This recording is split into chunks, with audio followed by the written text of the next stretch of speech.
So here we have the Ford Puma on a 70 plate. I'm going to start off by showing you inside the boot, and then we'll hop in and run through some controls on the inside of the car from there. As we approach the back of the car, you can see we have reversing sensors, plenty of boot space along with that 60/40 split folding rear seat should you wish to increase this space even further. And then underneath this tray section, not only do we have more space, and you can remove this tray completely should you wish to, we also have this area down here. So this will act as a wash basin, so if you've gone out and done something and got muddy boots or clothes, for example, you can put them in here, rinse them, wash them, and then this section at the bottom will open up as a plug hole to the outside of the car. Okay, now that we're inside the car, we're going to start with the dials. Over on the far left, we have the coolant temperature gauge. We then have the speedometer, the trip computer in the middle, and over on the right-hand side, the rev counter and fuel gauge for the car as well. At the bottom, starting from the left, you can see the total miles for this vehicle. They are 17,051. In the middle, it will show you what gear this car is in. It's an automatic, so we are, of course, in park at the moment.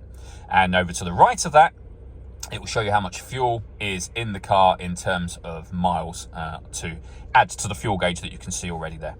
If we back out to the steering wheel, over on the left-hand side, first of all, we've got cruise control and speed limiter. We have lane departure warning system. This car is also able, once the cruise control is set, it's able to maintain its own distance between itself and the car in front. So it will speed up and slow down based on the car in front's speed. We have stereo controls beneath that. Stereo controls continue over on the right-hand side just there. And this button will change the information that's displayed in that central section just there. Over in the middle, you'll then find the main touchscreen for the vehicle. So we've got satellite navigation, as you can see. We've done a full video showing how the sat-nav works, which you can find on our website and on our YouTube channel. This is where you pay your phone for the car. Hit add phone. Search for your vehicle on your device and select it once it is found. And just follow the instructions on screen from there. Back to the home screen, this is where you access your music, of course. And there's plenty of ways to listen to it. AM, FM and DAB radio, as you can see. Bluetooth audio.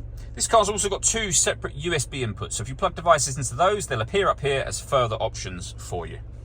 Working our way down, we then have the climate control. So you can adjust the fan speed, the temperature, the direction the air is being distributed in. When you're happy with those settings, your air conditioning is on at the minute, so that's off, back on again, or hit auto.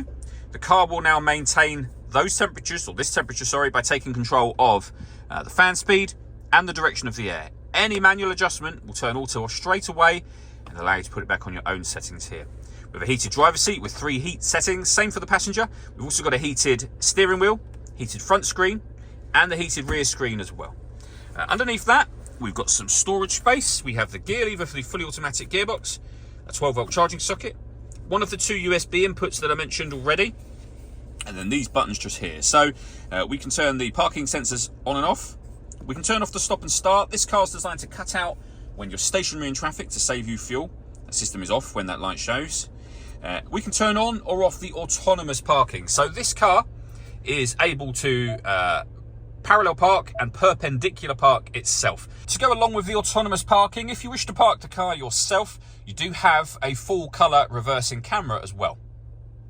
And then finally, we can turn off the traction control, and this button will change the driving setup of the car. So you can have it in normal, eco, sport, slippery, trail, and then back round to normal again.